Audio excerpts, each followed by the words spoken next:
The electronic scoreboard at Marine Corps Base Camp Pendleton flashes red. X after X after X. Failure painted in digital crimson across the afternoon California sky. Gunnery Sergeant Marcus Callahan stands with his arms crossed, watching his best shooters fail. 22 years he's run this range. 22 years of training Marine Scout snipers to be the best marksmen in the world. And still, no one can break 70% on the Centurion string. The wind carries dust across the firing line. June heat shimmers off the concrete. 100 targets at varying distances wait in the haze. Silent steel judges measuring competence against an unforgiving standard. 200 yards to 900 yards. Pop-up silhouettes, precision plates, moving markers barely visible through the mirage. Callahan's jaw tightens as the final score posts. 67 out of 100. His best team, his finest students. 67 hits, 33 failures. Colonel Thomas Ashford descends from the observation tower. 59 years old, silver hair cut high and tight, weathered face that's seen 3 wars. His boots hit the range floor with deliberate steps. Each footfall a countdown to a conversation Callahan doesn't want to have. "Sergeant!" Callahan snaps to attention. "Sir." 22 years running this course. Ashford's voice carries the Texas dust of his childhood and the gravel of too many combat deployments. No one's broken 70%, not once. The standard is designed to push limits, sir. The Centurion string was never meant to be mastered, Ashford finishes. Or maybe it exposes training deficiencies we've been ignoring for 2 decades. The words land like incoming fire. Callahan feels the impact in his chest, but keeps his face neutral, professional. "My Marines are among the best shooters in the Corps, sir." Among the best. Ashford lets that sit in the heat between them, but not the best they could be. Before Callahan can respond, the sound of an engine cuts through the afternoon stillness. A civilian pickup truck, Ford F-150, maybe 10 years old, desert tan paint faded from sun and use. It rolls through the range gate with a visitor pass displayed on the dash. Callahan's eyes narrow. "Who authorized civilians on my range during qualification?" Ashford doesn't answer, just watches the truck parked near the equipment shed. The driver's door opens. A woman steps out, late 20s, medium height, blonde hair pulled back in a simple ponytail. She wears a plain gray t-shirt, dark jeans, and hiking boots. No makeup, no jewelry, nothing that calls attention except the way she moves. Deliberate, economical, every step purposeful. She reaches into the truck bed and pulls out a single Pelican case. Hard-sided, weathered black plastic, the kind that's seen real work. She carries it one-handed with the casual ease of someone who knows its exact weight and balance. Corporal Tyler Brennan, 25 years old and fresh from his second deployment, leans toward another Marine. "Who's that?" "No idea." His teammate shifts his rifle, but she moves like she knows where she is. The woman walks toward the firing line, not hesitant, not aggressive, just present. Her eyes sweep the range with the systematic pattern of someone trained to read terrain. She positions herself so her back isn't to any entrance. Small thing, unconscious thing, the kind of habit that becomes reflex. Callahan steps forward, intercepting her path. "Ma'am, this is a restricted range during..." She looks at him. Blue-gray eyes, calm as deep water. "Can I borrow your rifle for a minute, Sergeant?" The question stops him mid-sentence. Not the words themselves, but the tone.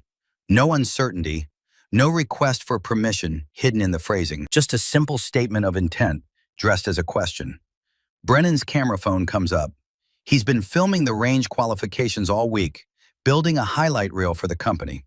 This moment feels different, worth capturing. Callahan's professional smile doesn't reach his eyes. "This isn't a petting zoo, ma'am, and that's a $10,000 precision rifle, not a..." "Your zero's drifted." She sets down her case. 2 clicks right from yesterday's easterly wind. The range goes quiet. Not the silence of stopped conversation, but the held breath stillness of witnesses to something unexpected. Callahan's smile disappears entirely. "My zero is perfect. I checked it this morning."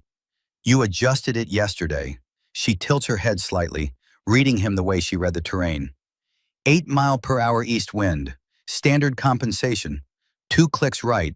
Good call for those conditions. She pauses, lets him catch up to where she's going. Today the wind's 4 miles per hour from the west. You kept yesterday's adjustment. Your zero's off by the sum of both corrections. Callahan's jaw works. His hands tighten into fists, then deliberately relax. She's right. He knows she's right. Yesterday afternoon, strong easterly wind, he dialed in the correction and shot a perfect group.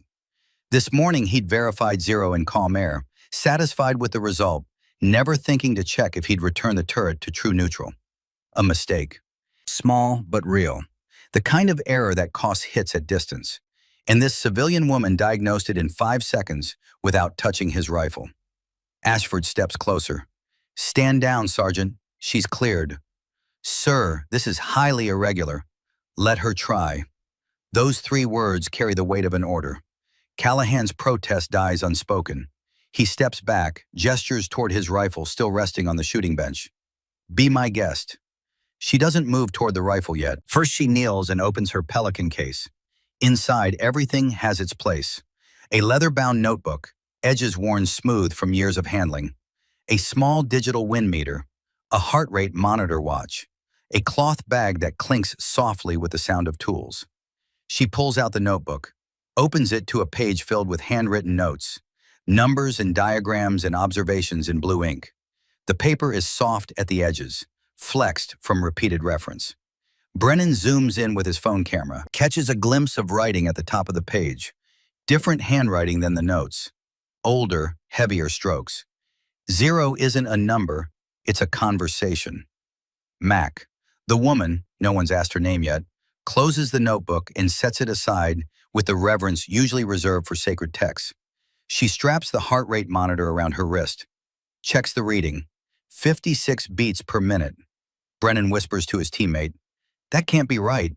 Average resting heart rate's 70. She should be elevated from walking over here.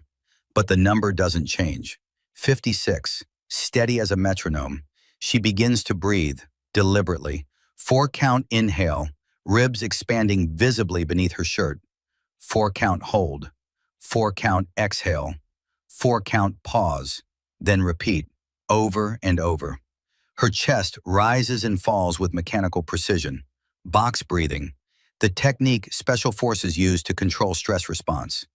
In for 4, hold for 4, out for 4, wait for 4. Simple, effective, hard to maintain under pressure.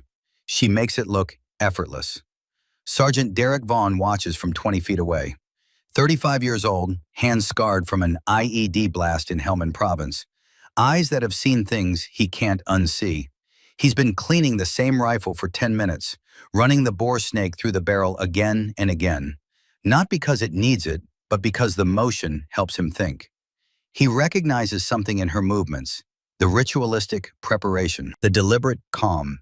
He's seen it before, long time ago. Different person, same philosophy. Mac. He says the name without meaning to, just a whisper, just a memory spoken aloud. The woman's head turns, just slightly, enough to acknowledge she heard. Vaughn's throat works. Master Sergeant William McAllister. He used to breathe like that before difficult shots. She stands, walks toward him, stops 3 feet away, respectful distance, professional distance. You knew Mac? He trained me, 2009, Iraq, before he... Vaughn trails off, doesn't finish the sentence. Before he what? Before he quit, left the Corps, went civilian and forgot what honor meant. Her expression doesn't change, but something shifts in her eyes, like a door closing or a weapon being loaded. Mac never forgot honor. Each word lands with precision. The Corps forgot him. He abandoned his Marines. He took shrapnel, saving his entire unit. Her voice stays level but carries an edge now, sharp enough to cut. Purple Heart, Bronze Star. Medical discharge after Afghanistan 2010. 3 pieces of metal in his back. 1 nicked his spine. And you call that quitting? Vaughn's face goes pale. The bore snake falls from his hands. I didn't know. We were told he resigned, chose civilian life over... Over what? Over a career ended by enemy action?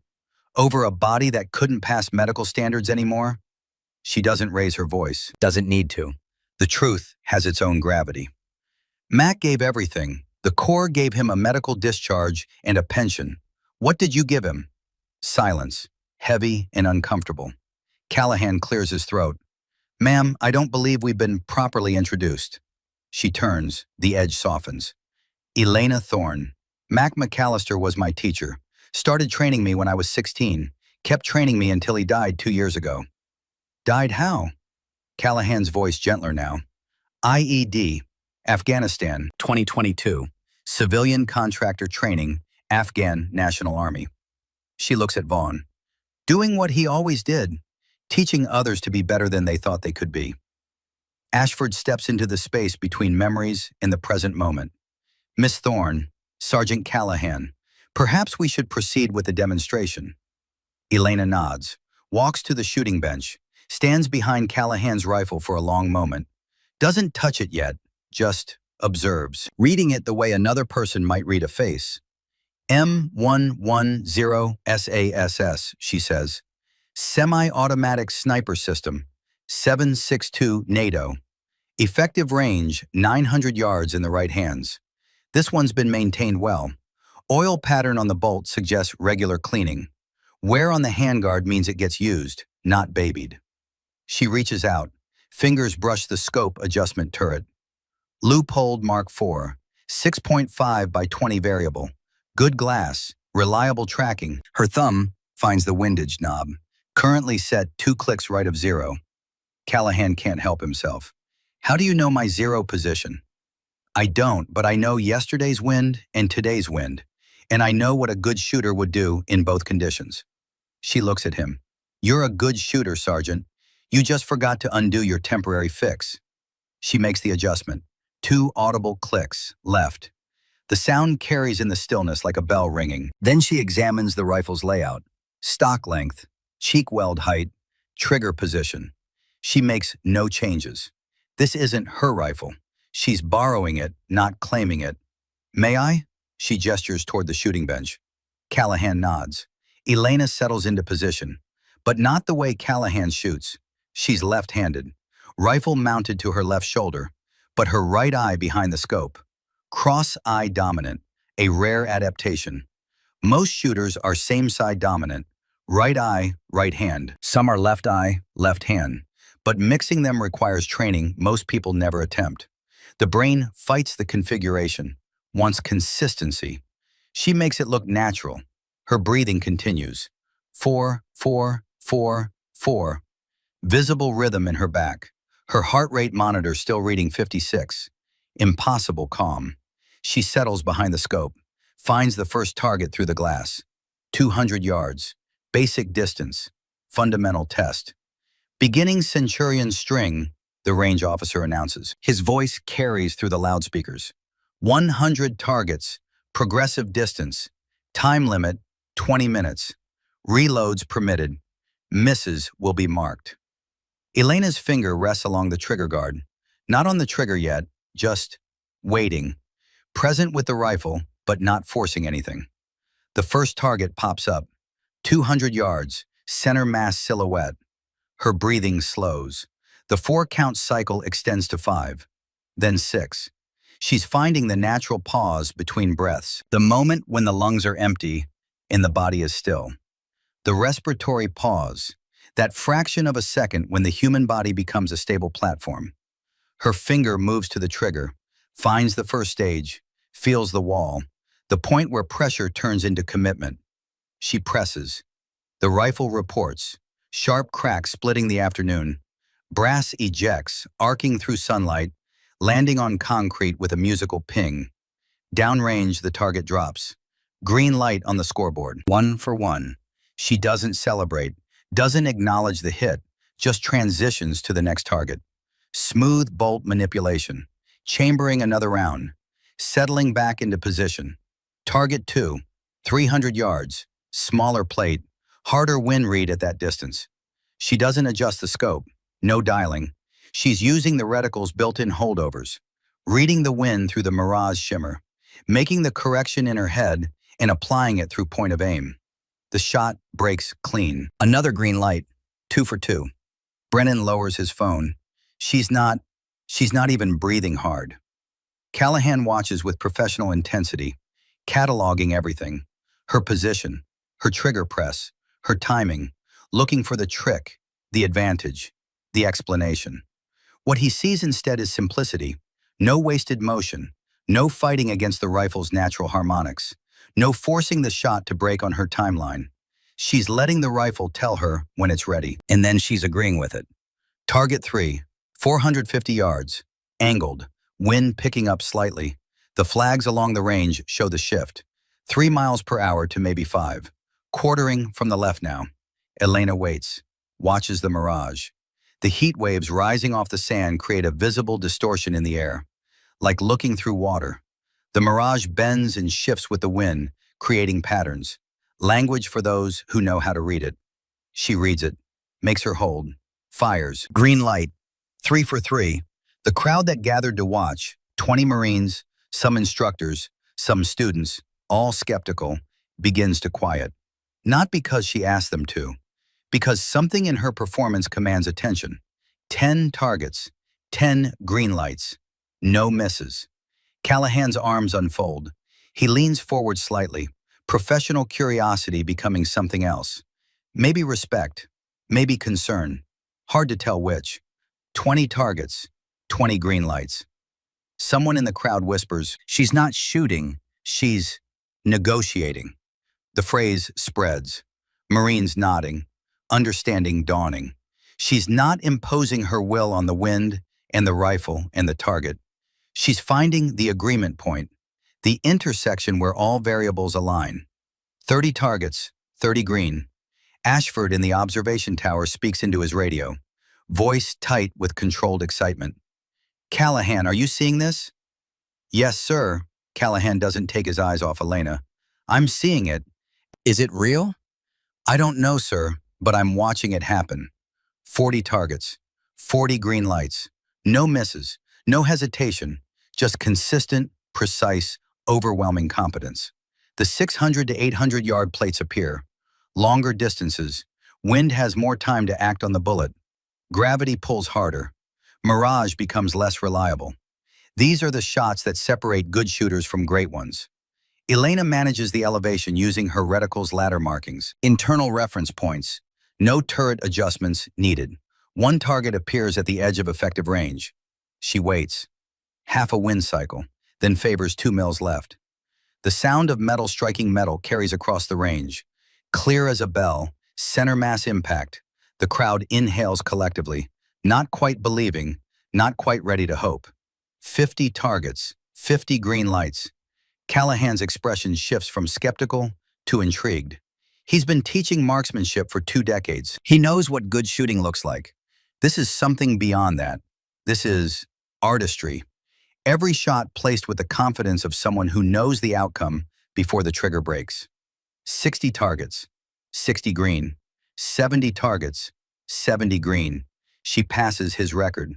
67 was the best his team could manage. She's at 70 now, and still climbing. Vaughn watches with something like pain in his eyes, recognizing the style, the philosophy, the approach.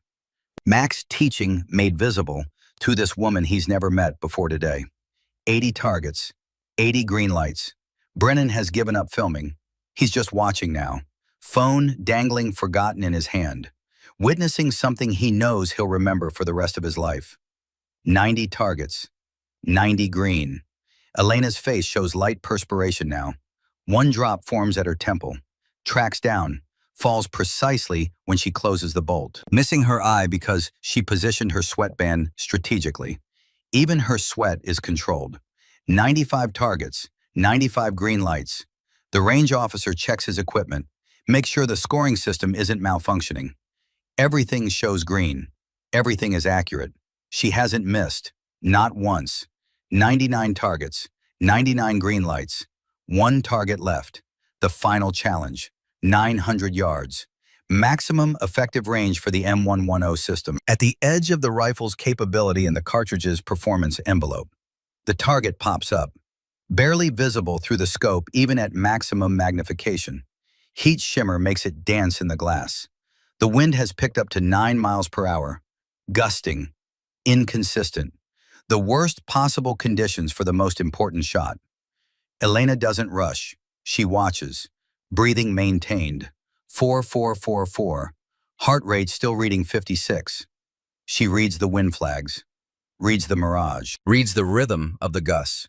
Wind isn't random. It has patterns, cycles, high points and low points, waves of pressure moving across terrain. She waits for the wave to pass. 5 seconds, 10 seconds, 15. The target will stay visible for only 4 seconds total. She's used most of that time waiting. 1 second left. The wind lulls.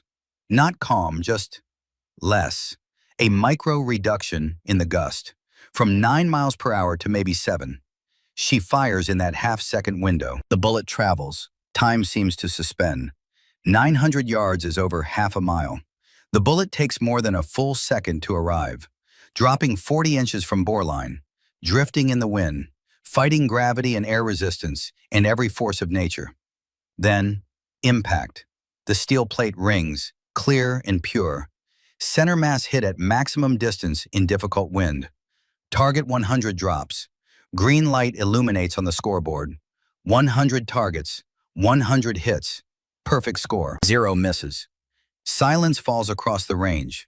Absolute, complete. The kind of silence that precedes thunder. 5 full seconds pass.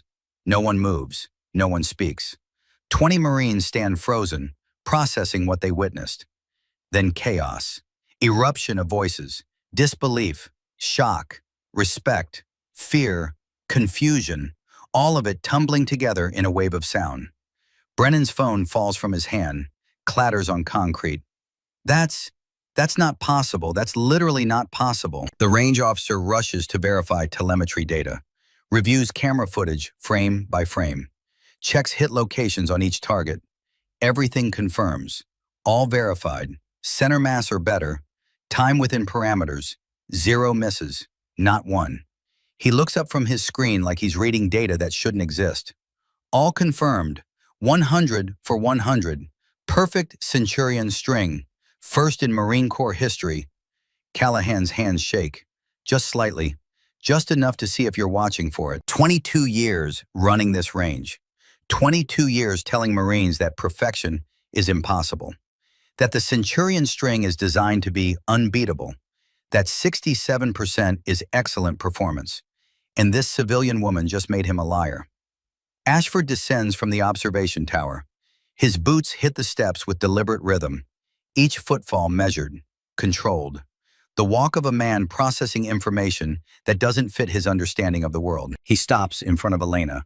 She's standing now, calmly clearing the rifle, checking the chamber, setting it safe, treating the weapon with the same respect she showed at the beginning. "Miss Thorne," Ashford's voice carries the weight of 37 years in uniform. "Explanation." Elena sets the rifle down gently, like thanking it for cooperation. "Your range record shows yesterday's wind was 7 to 10 miles per hour from the east.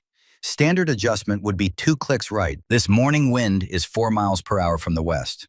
The 0 needed to come back left. Sergeant Callahan is an excellent shot. He just didn't readjust for new conditions." She pauses, meets Ashford's eyes. It's not criticism, it's technical observation. Callahan steps forward. The distance between them decreases. Tension could go either way. His pride is wounded, his methods questioned, his competence challenged. He extends his hand. "Teach me." Elena takes it, firm grip. Professional. Mac's first lesson. Listen longer than you shoot. Ashford watches the exchange, calculating. "Miss Thorne, my office. We need to talk." "Yes, sir." "Sergeant Callahan, secure the range. Dismiss the students, then join us." "Aye, aye, sir." The crowd begins to disperse, slowly, reluctantly, still processing, still struggling to accept what they witnessed. Vaughn approaches Elena, stops a respectful distance away. "Ma'am, I spoke without knowledge earlier, about Mac. I'm sorry." Elena studies him, reading past the words to the man behind them. What's your name, Sergeant? Derek Vaughn. Recognition flickers in her eyes. Mac wrote about you. Letters he sent me from Afghanistan. 2010. Said you were a natural shooter, but too aggressive. That you'd be unstoppable if you learned stillness. Vaughn's throat works. He never told me that. He died before he could finish teaching you. Elena's voice softens, just slightly. He didn't give up on you, Sergeant. War took him before the lesson was complete. She reaches into her case, pulls out a photograph, hands it to Vaughn. The image shows a man in his 50s, strong jaw, weathered face, eyes that have seen combat and came back different.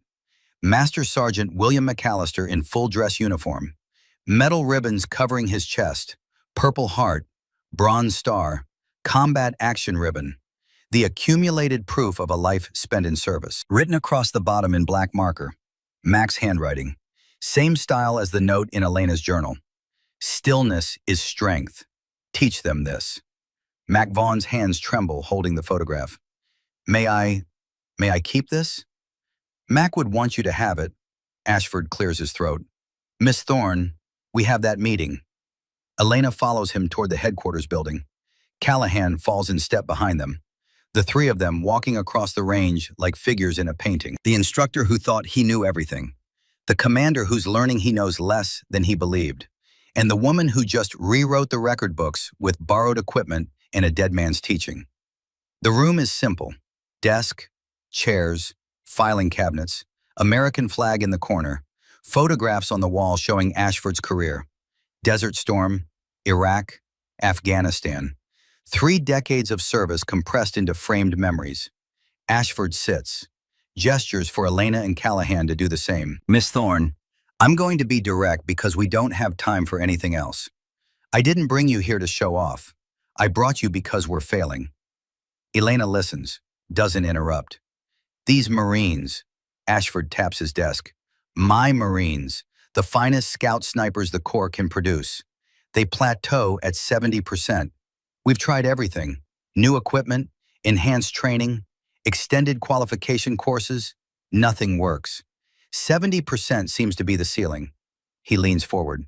You just shot 100% on a course designed to be impossible, using borrowed equipment you'd never fired before, in front of witnesses who will testify to what they saw. Mac's methods work, Elena says simply. Master Sergeant McAllister's methods were never officially adopted by the Corps. They were considered unconventional. They were considered threatening, Elena corrects, gentle but firm. Mac taught partnership with conditions.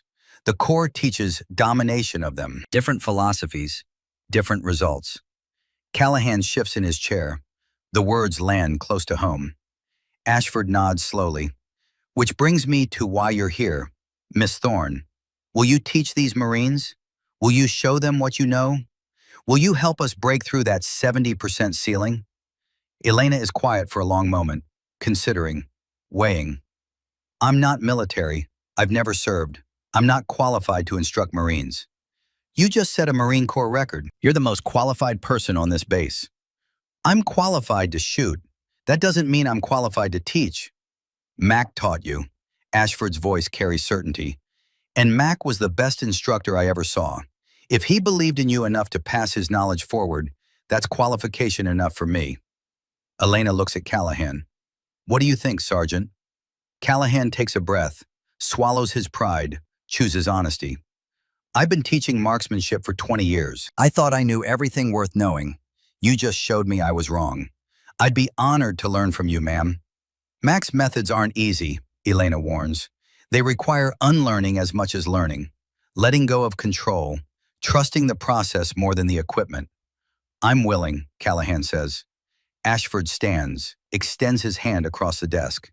2 weeks, trial period. You teach my snipers, show them Mac's methods. If we see measurable improvement, we formalize the program. You get a civilian contract, fair compensation, full autonomy over curriculum. Elena takes his hand. 2 weeks, but I need something from you. Name it. This isn't about me. This is about honoring Mac. Everything I teach gets credited to him. His name, his legacy, his methods. I'm just the messenger.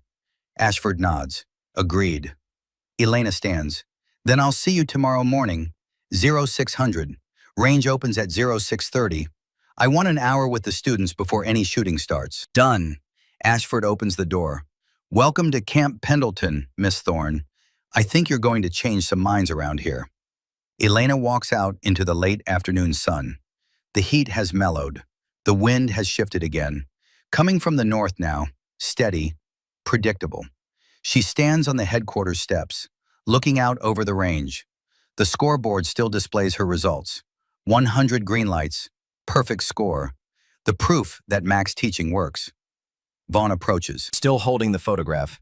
Ma'am, I need to ask. Mac's letters, did he forgive me? For freezing in Afghanistan? For the mistake that cost him his career? Elena turns, sees the pain in his eyes, the guilt he's carried for 14 years. Mac never blamed you, Sergeant. He blamed himself for not teaching you stillness before the moment you needed it most.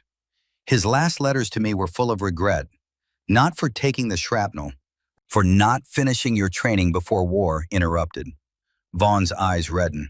I thought he hated me, thought he quit because of what I did. He protected you. That's what Mac did. He protected people, even when it cost him everything. Elena puts her hand on Vaughn's shoulder. Brief contact, human connection. Tomorrow morning, be at the range at 0600. Mac didn't get to finish teaching you, but I can. I'll be there, ma'am. Elena walks to her truck, gets her Pelican case in the bed, climbs into the driver's seat, sits for a moment with the engine off, processing the day, the weight of expectation now resting on her shoulders. She pulls out her phone, opens the photo gallery, scrolls to an image saved from 2 years ago. Mac McAllister standing in front of a shooting range somewhere in Montana. Gray hair, lined face, eyes still sharp, still alive. The caption underneath reads, "Last lesson before deployment. Teach them to listen." I love you, kid. I'm listening, Mac, she whispers to the photograph. And tomorrow, I'll teach them to listen too. She starts the engine, drives toward the base exit. The sun sinks toward the Pacific, casting long shadows across the California desert.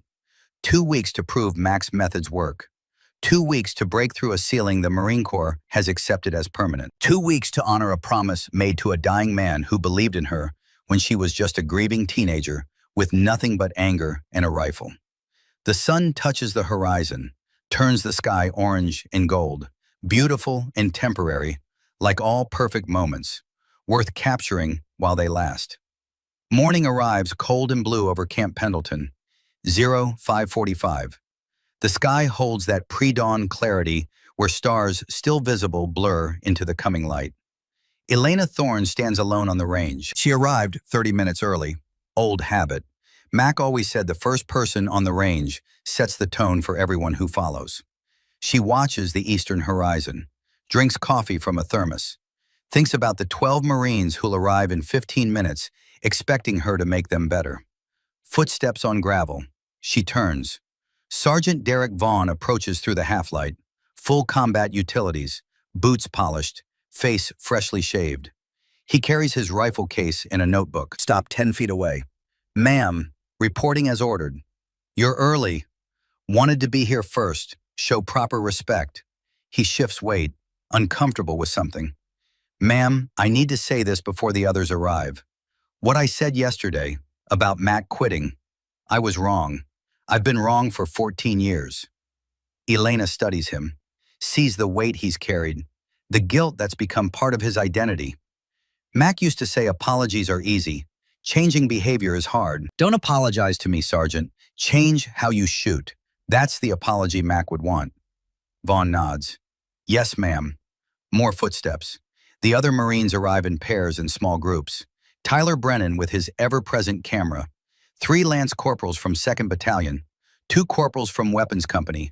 5 sergeants, including 1 woman, dark hair pulled tight, face set in professional skepticism. Gunnery Sergeant Marcus Callahan arrives last. Walks with Colonel Ashford, both men carrying coffee, both watching Elena with different expressions. Ashford curious and hopeful, Callahan guarded and uncertain. 0600. 12 Marines stand in a loose formation on the range, waiting. Elena sets down her coffee, steps forward. My name is Elena Thorne. I'm not military, never wore the uniform, never earned the title. So I won't pretend authority I don't have. You don't have to call me ma'am. Elena works fine.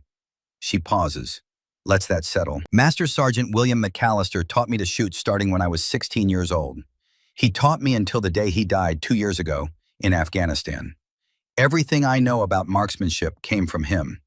Everything I'm going to teach you came from him. I'm just the messenger. Brennan raises a hand.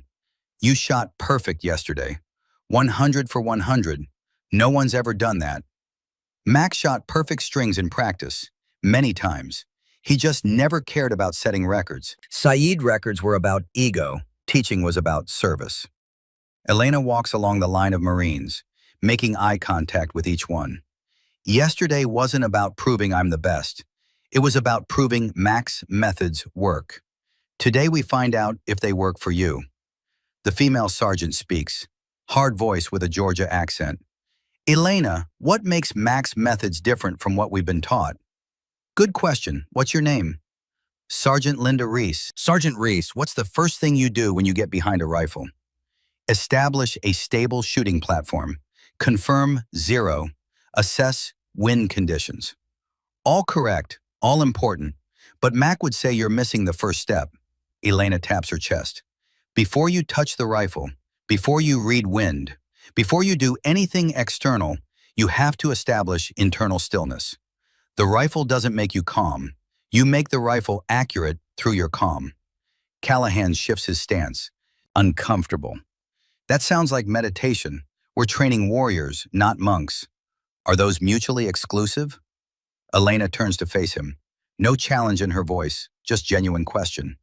Can't a warrior benefit from inner stillness? Doesn't calm decision-making win firefights? Combat and marksmanship are different. Are they? Both require managing stress. Both require clear thinking under pressure. Both require making life and death decisions with incomplete information. Elena picks up her rifle case. Max served 26 years, 3 wars, 2 Purple Hearts. He understood combat, and he believed stillness made better warriors. She opens her case, pulls out her own rifle, different from the M110 she borrowed yesterday. This one, custom built. Remington 700 action, Macmillan stock, Schmidt and Bender scope. The rifle of someone who's invested serious money and serious time. This morning, we're not shooting, we're learning to breathe. Groans from some Marines, skeptical looks. Reese crosses her arms. We already know how to breathe. You know how to survive, breathing to live. I'm teaching you to breathe for precision, different skill. Elena sits cross-legged on the ground. Everyone sit, get comfortable. Hesitation. Marines don't sit during training. They stand at attention or parade rest, or they're doing push-ups. Sitting feels wrong. Vaughn sits first, then Brennan, then the others follow. 20 Marines in a loose circle with Elena at the center. The sun crests the horizon. Gold light spills across the California desert. 4-count inhale. Fill your lungs completely. Ribs expand. Belly extends. 4-count hold. Don't strain, just pause. 4-count exhale. Empty completely. 4-count hold at the bottom. Empty lungs, still body, then repeat. She demonstrates. Her chest rises slow and steady. 4 seconds. Holds. 4 seconds. Falls. 4 seconds. Pauses. 4 seconds. This is box breathing. You've heard of it. Special operations use it. Pilots use it. Surgeons use it. Anyone who needs to perform under stress uses it. But most people do it wrong. They breathe too fast, count too quick. The 4 count should feel slow, uncomfortable, like you're moving through honey. The Marines attempt it. Most count too fast, racing through the cycle, defeating the purpose. Elena walks among them, touching shoulders, slowing them down. Brennan, your inhale is 3 seconds, not 4. Stretch it out. Reese, you're holding tension in your jaw. Relax. Vaughn, better, but your exhale is forced. Let it fall naturally. 5 minutes of breathing. Some Marines get frustrated, want to move, Want to do something active. This feels passive, weak. Stillness isn't weakness.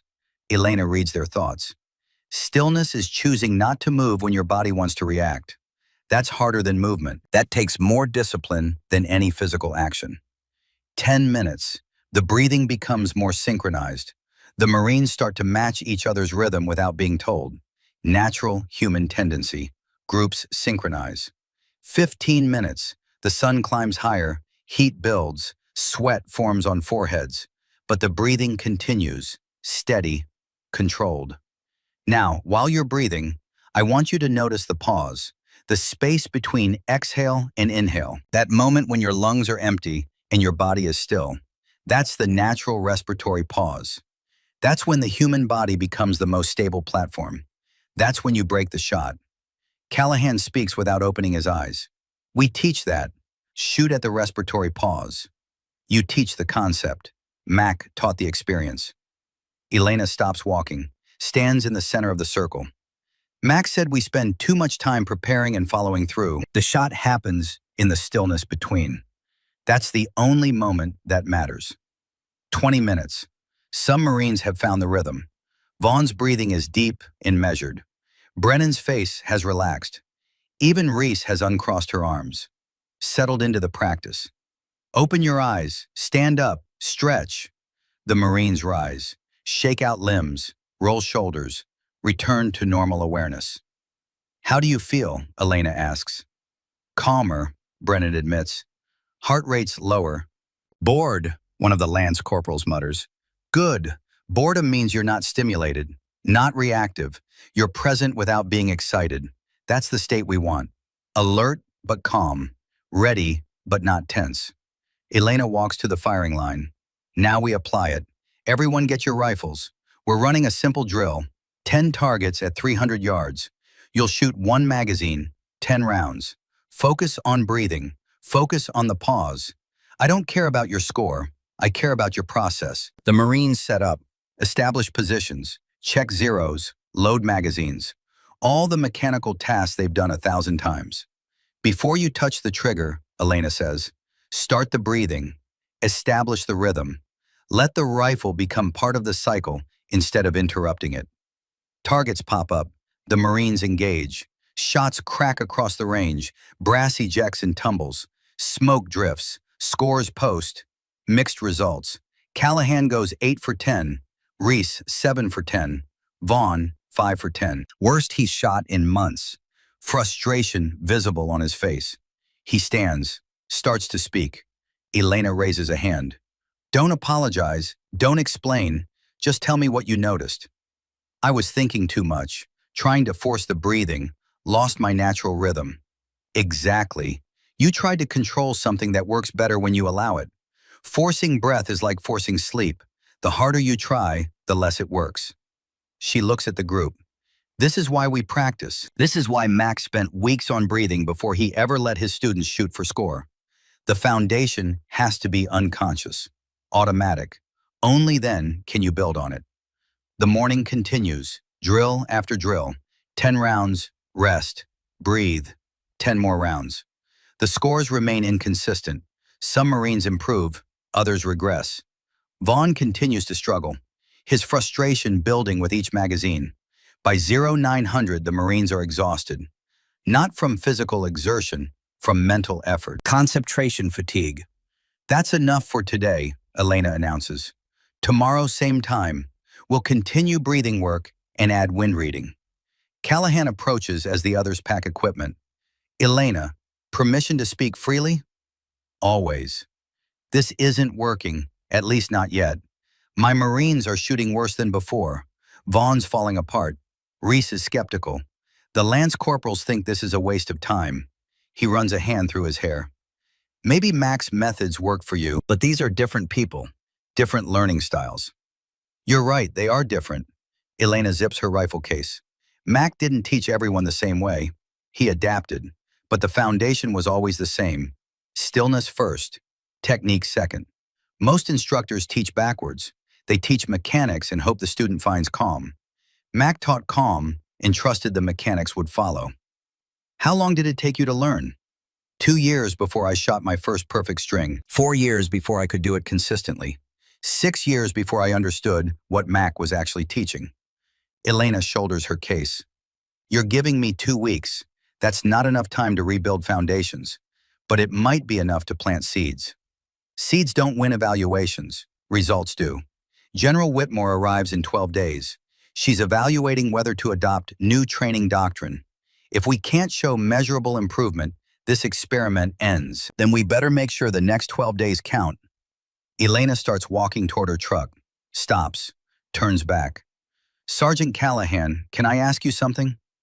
Go ahead. Why do you teach the way you teach? He blinks, surprised by the question. Because it works. My methods produce consistent 70% scores. That's above average for the Corps. Above average, but not excellent, not exceptional. Why accept that ceiling?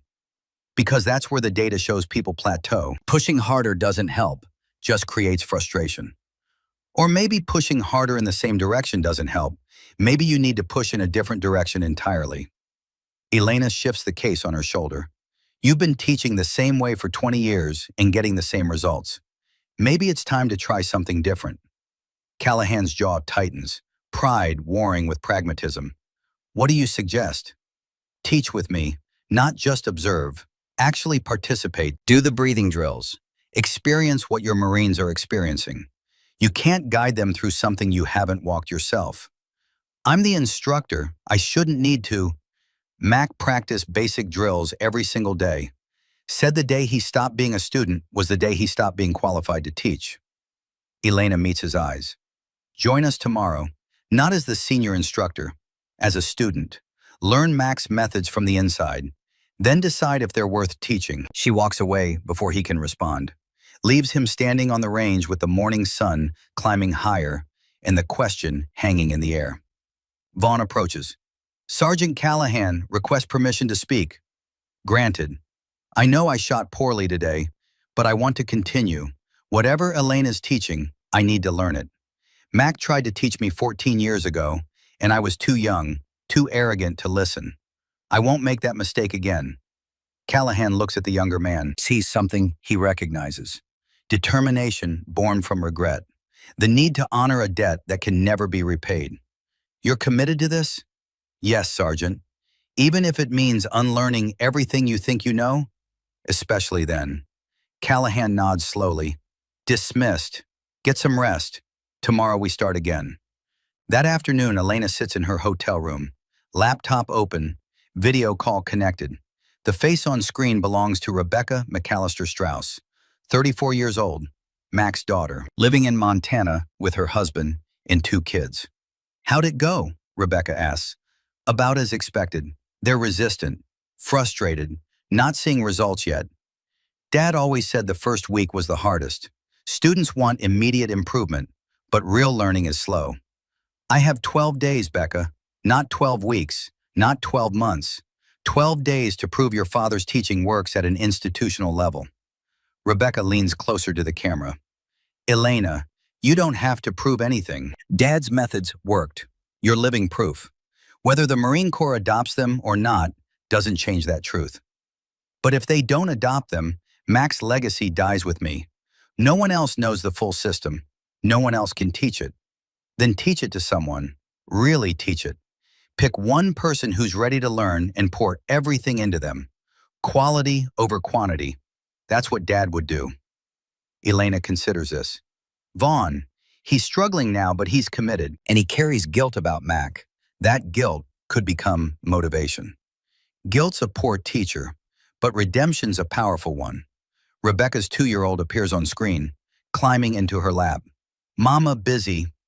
2 more minutes, sweetheart. Rebecca kisses the child's head. Elena, I know this matters to you, but remember why you're doing it. Not to prove Dad was right. Everyone who trained with him already knows that. You're doing it to give these Marines a gift. The gift Dad gave you. Inner peace through outer discipline. Whether they accept it or not is their choice. I know, but I want them to accept it. I want them to feel what I felt when Mac's teaching finally clicked. That moment when everything makes sense. That moment took you 2 years to reach. I don't have 2 years. Then give them what you can in the time you have. Plant the seeds like you said. Trust that some will grow. The call ends. Elena closes the laptop, lies back on the hotel bed, stares at the ceiling, thinks about tomorrow and the 11 days after that, thinks about 12 skeptical Marines and 1 defensive instructor, thinks about Mac and the promise she made to honor his teaching. Her phone buzzes. Text message from unknown number. This is Callahan. I'll participate tomorrow. As a student. Fair warning, I'm a terrible student, stubborn, opinionated, set in my ways. Elena types back. Mac's favorite students were the stubborn ones. Said they pushed back hard enough to test whether the teaching was real. See you at 0600. She sets the phone down, closes her eyes, begins the breathing. 4 count in, 4 count hold, 4 count out, 4 count pause. Finding the stillness, the place where stress can't reach. The foundation Mac built in her over years of patient instruction. Tomorrow, she'll try to build that same foundation in others. In 12 days instead of 12 years.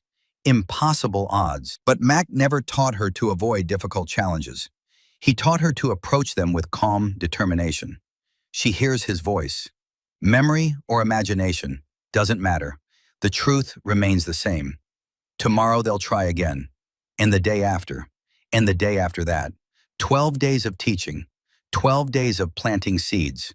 12 days to honor a promise made to a man who believed in her when she was just a grieving teenager with nothing but anger and a rifle. The sun sets over Camp Pendleton. The range stands empty.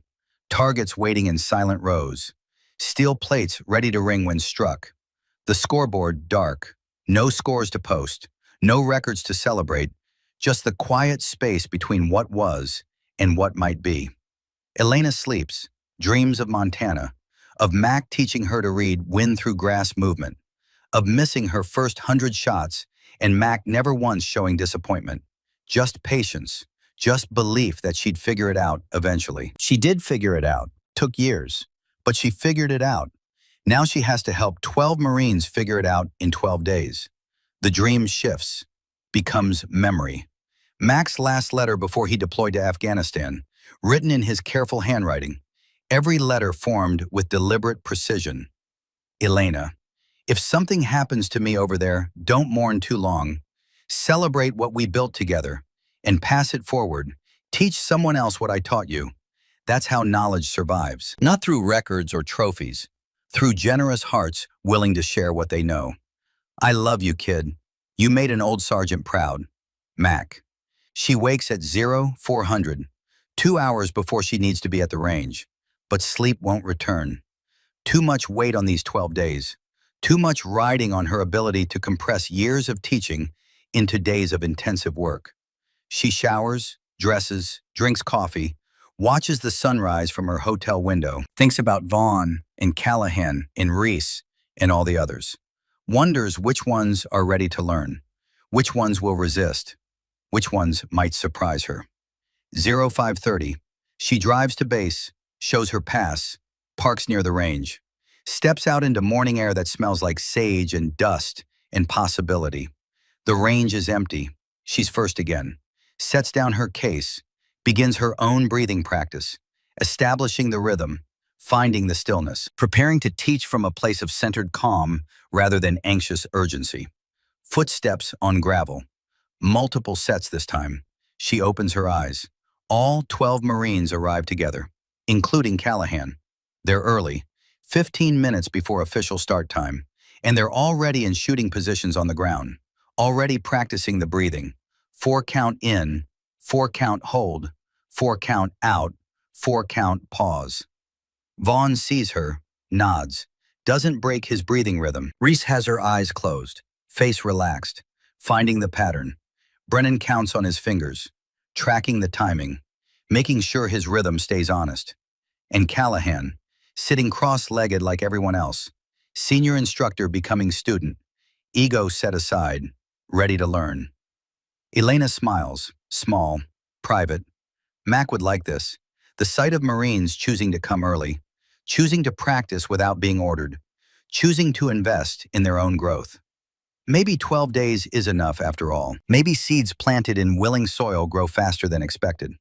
She sits with them, joins the circle, breathes with them. 12 students and one teacher, all of them learning, all of them growing, all of them honoring a man who believed stillness was strength and teaching was the highest form of service. The sun climbs. Morning light spills across the range. The day begins. Day 8, the halfway point. 6 days of breathing drills and wind reading and stillness practice. 6 days of slow, grinding progress.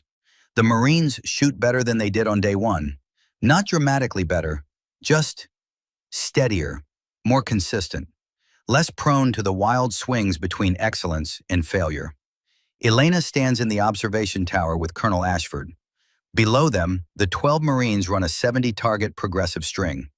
Practice for the demonstration that's coming in 4 days. The demonstration that will determine whether Mac's methods become Marine Corps doctrine or fade into obscurity.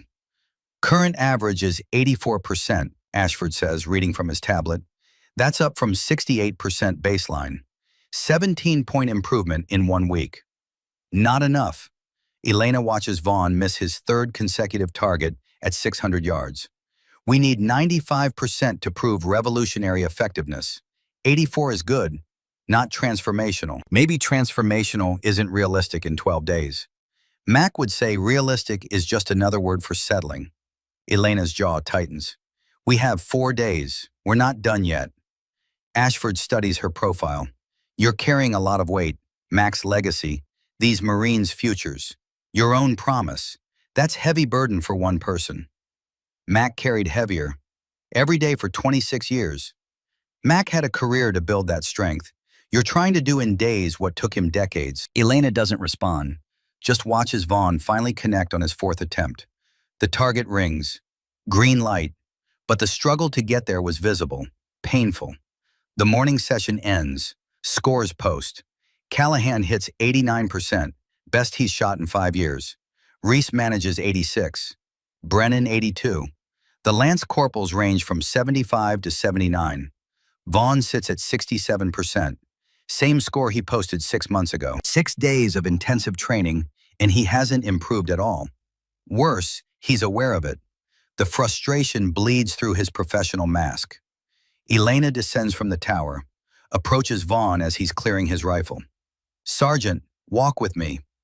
They move away from the group, find shade under an equipment shed overhang. The desert heat climbs toward uncomfortable.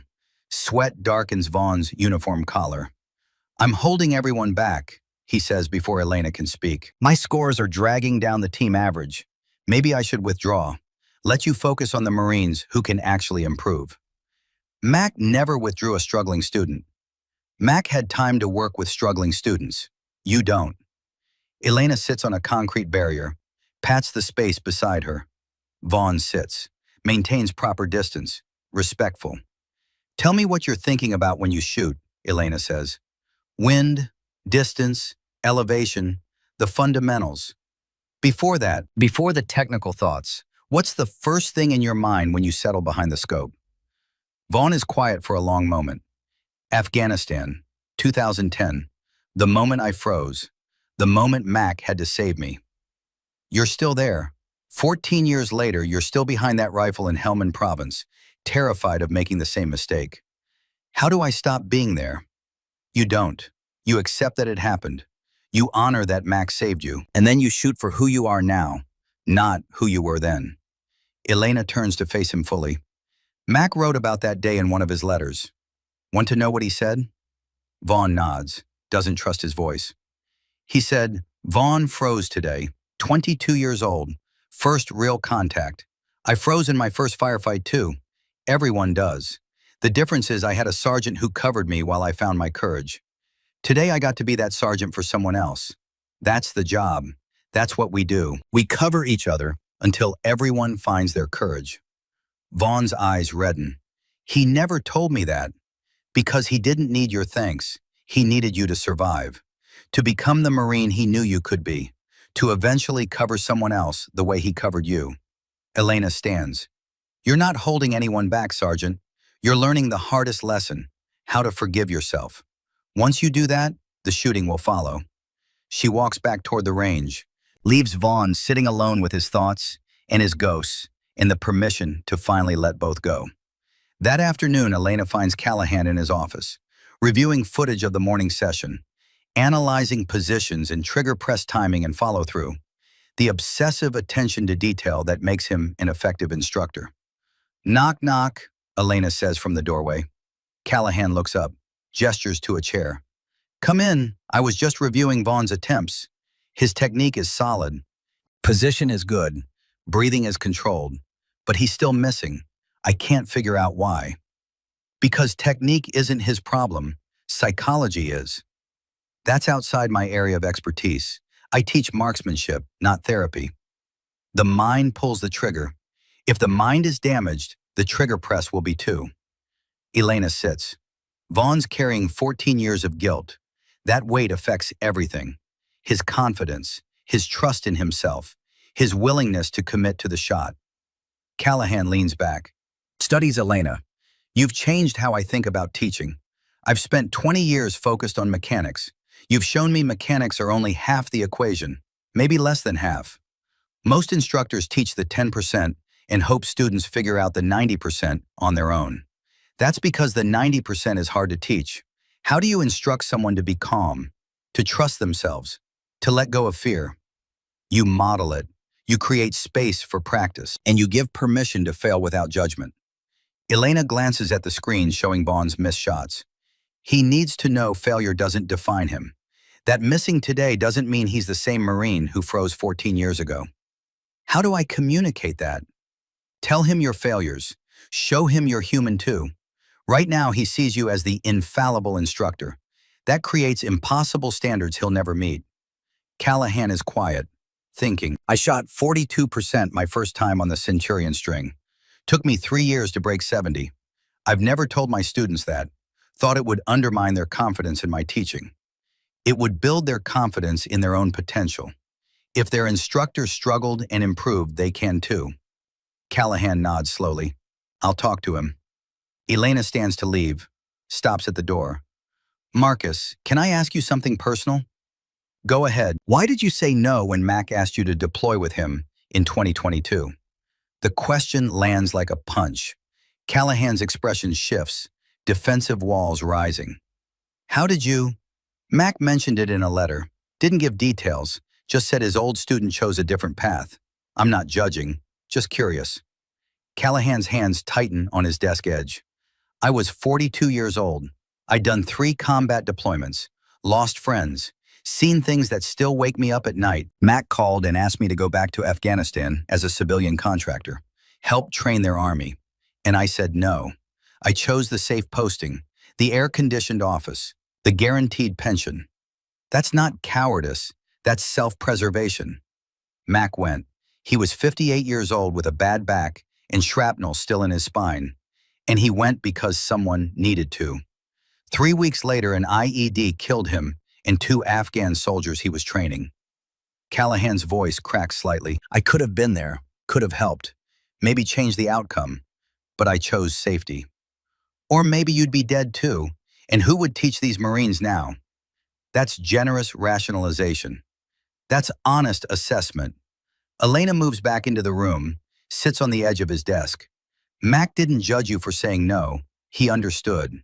He wrote, 'Callahan's earned his rest. He's given enough. I'm choosing to give more.' Different choices, both valid. He respected your decision. I never got to tell him I was sorry. Because there was nothing to be sorry for. You made the choice you needed to make. He made his. Both of you lived according to your own conscience. That's all Mac ever asked of anyone." Callahan wipes his eyes quickly, professional mask slipping back into place. "I'm training these Marines as hard as I can, trying to honor what Mac taught me.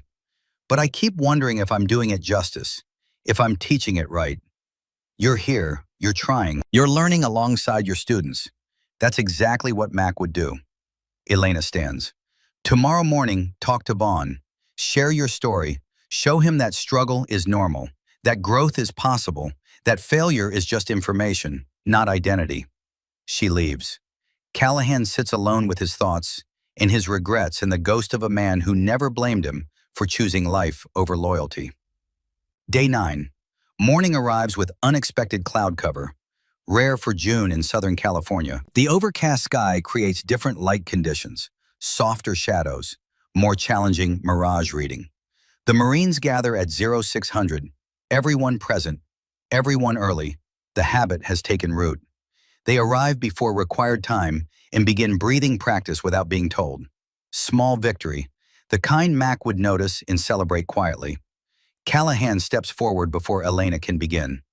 Before we start today, I want to share something. My first Centurion string, I shot 42%, failed spectacularly, embarrassed myself in front of my peers.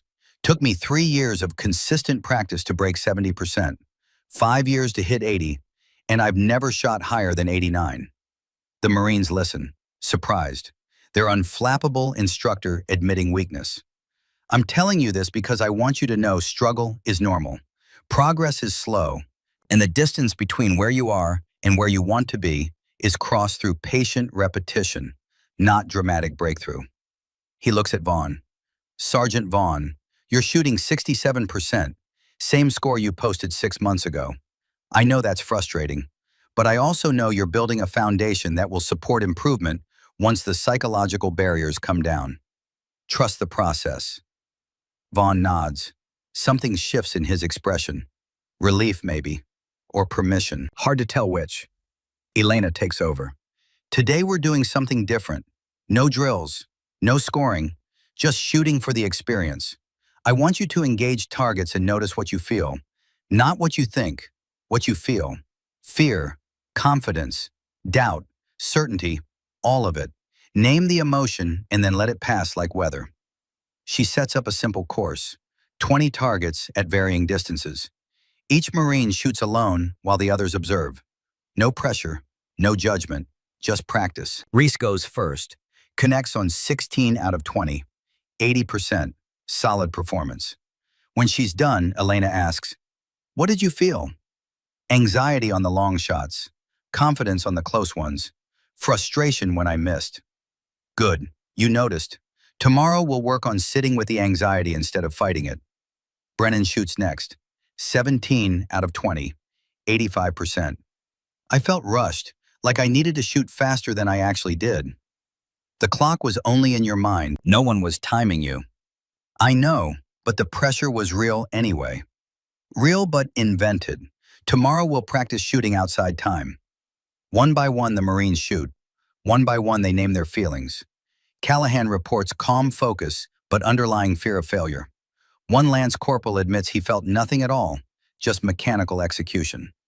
Reese cries after her string, overwhelmed by the permission to acknowledge emotion in a military context. Vaughn shoots last, gets behind the rifle, starts his breathing. 4-count rhythm, perfect technical execution. Settles into the scope, finds the first target, and freezes. 10 seconds pass. 20, 30, the rifle trembles slightly. His breathing becomes irregular. The 4-count rhythm collapses into shallow gasps. Sergeant Vaughn, Elena's voice calm, steady. What do you feel? Terror, his voice barely audible. Pure terror. Of what? Of failing again. Of being that 22-year-old who couldn't pull the trigger when it mattered. You're not 22, you're 35. You're not in Helmand, you're in California. The target downrange isn't an enemy, it's just steel, and missing it doesn't cost lives. I know that intellectually, but my body doesn't believe it. Then let your body feel what it feels. Don't fight the terror, acknowledge it, thank it for trying to protect you, and then shoot anyway. Vaughn's breathing steadies slightly, still irregular but less panicked. He finds the natural pause. The stillness between breaths, presses the trigger. Miss. The round impacts dirt 2 feet right of target. He chambers another round. Breathes. Shoots. Miss. High and left. Third attempt. Breathing more controlled now. The terror still present but not controlling him. Hit. Green light. The steel rings. Something releases in Vaughn's shoulders. Tension he's carried for 14 years. Not gone completely, but loosened, acknowledged, brought into the light where it can be addressed. He shoots the remaining 19 targets, connects on 12, 63%. Worse than his practice scores, but different, honest, real. When he stands, his face is wet with tears. He doesn't hide them, just lets them fall. I felt everything, he tells Elena. All of it. The fear, the shame, the grief for Mac, the anger at myself. All of it at once. And I shot anyway. That's courage, real courage. Not the absence of fear, but action despite it. Vaughn nods, sits with the group. The other Marines make space for him, physical and emotional. This is new territory for all of them. Vulnerability in a military context. Emotion acknowledged rather than suppressed. The session ends. No one rushes to leave. They sit in the morning air, processing, integrating, becoming something slightly different than they were an hour ago. That night, Elena receives a text from Rebecca. "How's it going?" She types back, "Slower than I hoped, but real. They're changing, just not as fast as the timeline requires." Dad used to say real change is like watching grass grow. You can't see it happening, but one day you look and realize everything's different. I don't have one day, I have 3. Then trust what you've planted. Trust that it'll grow whether you're there to see it or not. Elena sets down her phone, lies in bed, thinks about trust and time and the gap between what she hopes to achieve and what's actually possible. Her phone rings. Callahan. "Elena, sorry to call so late, but I had an idea. What if we change the demonstration format?" "How?" "Instead of trying to hit 95% on the full gauntlet, what if we demonstrate the methodology itself? Show General Whitmore the breathing practice, the emotional awareness, the philosophy. Let her see the foundation we're building, not just the immediate results. She's evaluating effectiveness. She needs numbers. She's evaluating whether to adopt new doctrine. Numbers are part of that, but so is understanding the why behind the how. If we can articulate Mac's philosophy clearly, show the pedagogical framework, demonstrate the long-term potential, maybe that's enough." Elena considers, "It's not what I planned. Plans change. Mac taught me that. Adapt to conditions rather than forcing conditions to match your plan." "Okay, let's try it. Tomorrow we'll work on articulating the method, preparing to teach the teachers." She hangs up, feels something shift. Not hope exactly, but possibility. Maybe success doesn't look like she expected. Maybe honoring Mac's legacy isn't about perfect scores. Maybe it's about passing forward the philosophy that made the scores possible.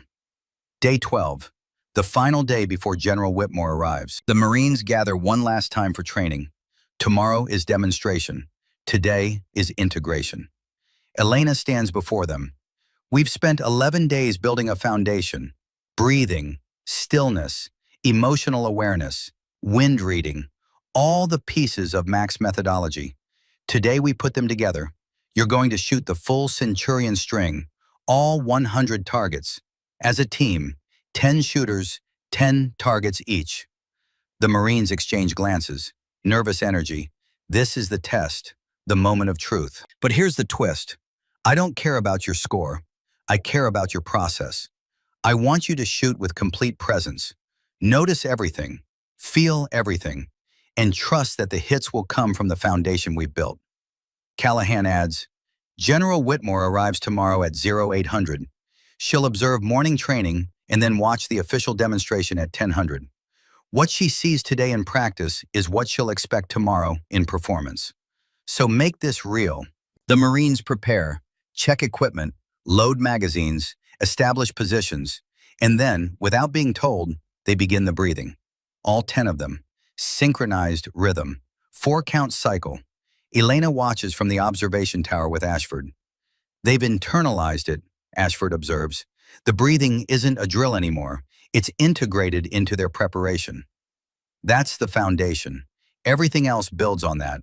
The shooting begins. Target 1, Brennan. Hit. Green light. Target 2, Reese. Hit. Green light. Target 3 through 10, 7 hits, 3 misses. The pattern continues. The Marines shoot with calm focus.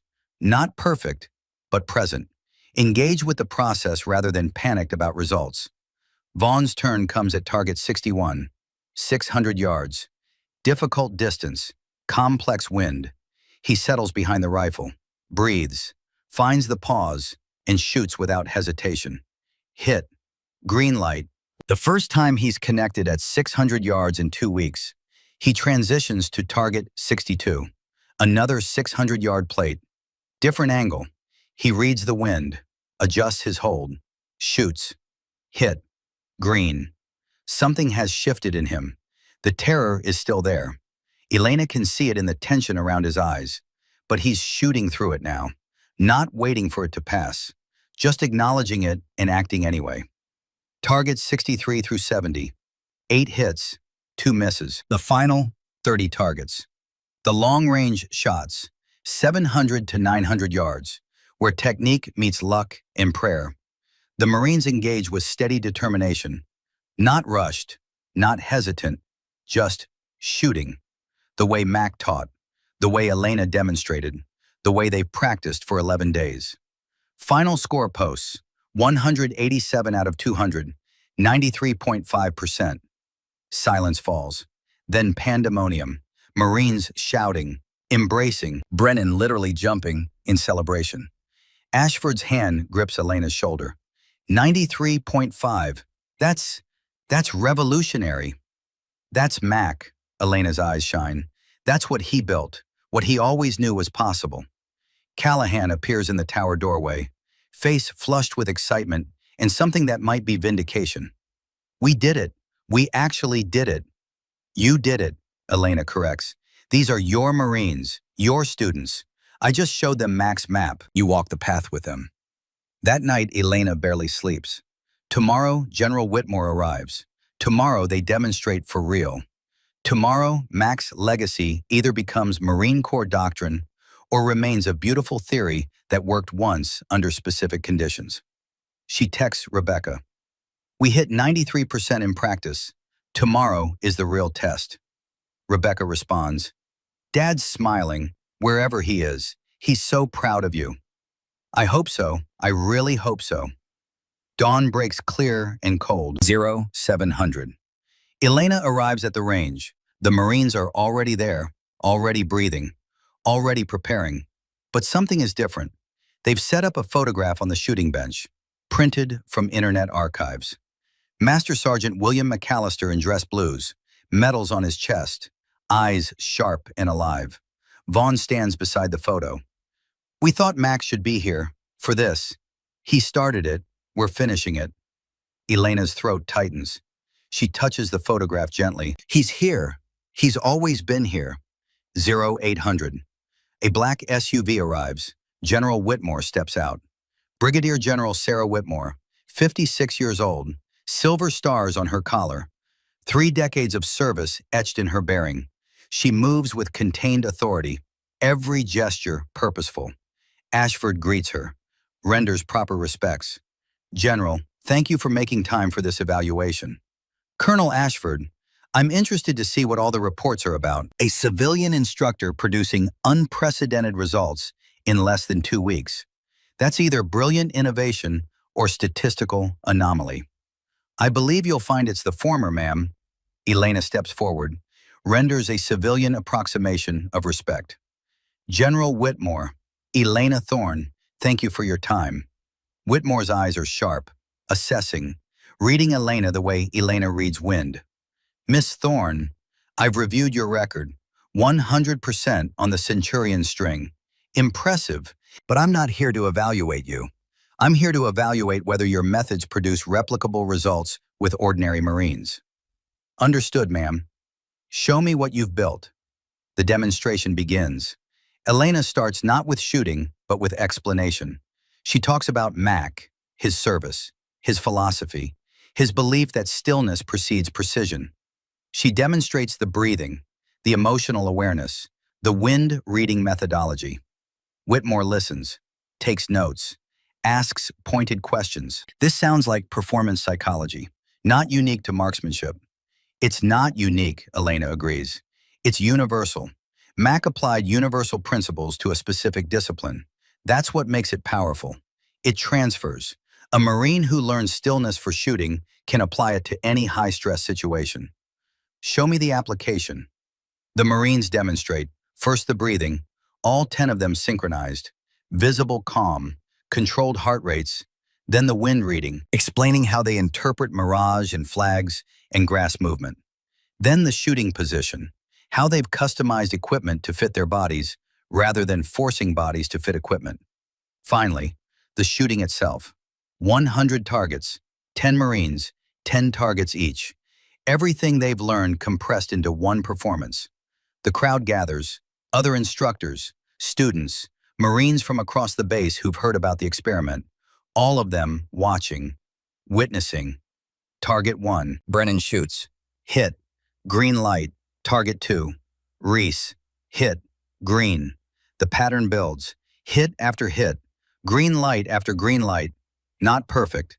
7 misses in the first 50 targets, but far better than the baseline 68%. Vaughn's turn. Targets 61 through 70, the 600-yard shots. His nightmare distance, where he's struggled for 2 weeks. He settles behind the rifle, breathes. His hand touches Mac's photograph briefly, finding strength in the connection. First shot, hit, green. Second shot, hit, green. He shoots all 10 targets, connects on 9, 90% at his weakest distance. When he stands, tears stream down his face. But this time they're not from shame, they're release. 14 years of weight finally falling away. Callahan steps forward, grips Vaughn's shoulder, says nothing. Doesn't need to. The gesture carries everything words can't. Elena watches from the tower, sees the man Mac believed in finally becoming who Mac knew he could be. Her throat tightens. This is why she came. Brennan lowers his camera. Some moments are too sacred to film, too personal to share. This is Vaughn's moment, his redemption. 14 years in the making. The other Marines stand silent, bearing witness, understanding without needing explanation. They've all carried weight. They've all needed grace. Today, Vaughn found both. The final 30 targets, the extreme range shots, where skill meets luck in equipment limitations. The Marines shoot with quiet confidence, not arrogant, just trusting. Trusting their training, trusting the process, trusting that Mac's methods work even when conditions are difficult. Final score posts. 194 out of 200, 97%. The crowd erupts, cheering, applause, Marines embracing. Even the skeptical instructors nodding with grudging respect. Whitmore stands, walks to the firing line, studies the scoreboard, reviews the telemetry data on the range officer's tablet, checks and double checks. She turns to Elena. 97%. That's not an anomaly. That's a new standard. That's Mac's standard, ma'am. I just helped them reach it. Whitmore looks at the Marines, sweat-soaked, exhausted, triumphant. Sergeant Callahan, how long have you been teaching marksmanship? 22 years, ma'am. Have you ever seen results like this? No, ma'am, never. Do you believe you can replicate this training with other students? Callahan glances at Elena. She nods slightly. Yes, ma'am. With proper support and time to learn the methodology fully, I believe this can become standard doctrine. Whitmore is quiet for a long moment, weighing, calculating, making the kind of decision that affects thousands of Marines across decades of service. Colonel Ashford, I'm approving pilot program status. 6 months, full funding. Miss Thorne will formalize the curriculum. Sergeant Callahan will train additional instructors. We'll track results across multiple classes. If the data supports what I've seen today, we'll move to full adoption. Ashford's composure cracks slightly, a rare smile. Thank you, General. Whitmore turns to Elena. Miss Thorne, I'll need detailed documentation, every aspect of Master Sergeant McAllister's methodology. Written, video, everything. Can you provide that? Yes, ma'am. And I'll need you to train the trainers. Show our instructor cadre how to teach what you've taught. That's a 6-month commitment minimum. Are you willing? Elena looks at the Marines, at Vaughn wiping his eyes, at Brennan grinning like a kid, at Reese standing taller than she did 2 weeks ago, at Callahan finally understanding what Mac tried to teach him 18 years ago. I'm willing, ma'am. Then let's make this official. Whitmore extends her hand. Elena takes it. Firm grip, professional. The handshake that turns experiment into institution. The crowd disperses slowly, Marines congratulating each other, instructors discussing implications, Ashford making notes on his tablet about budget and timeline and logistics. Vaughn approaches Elena. Ma'am, I need to say something.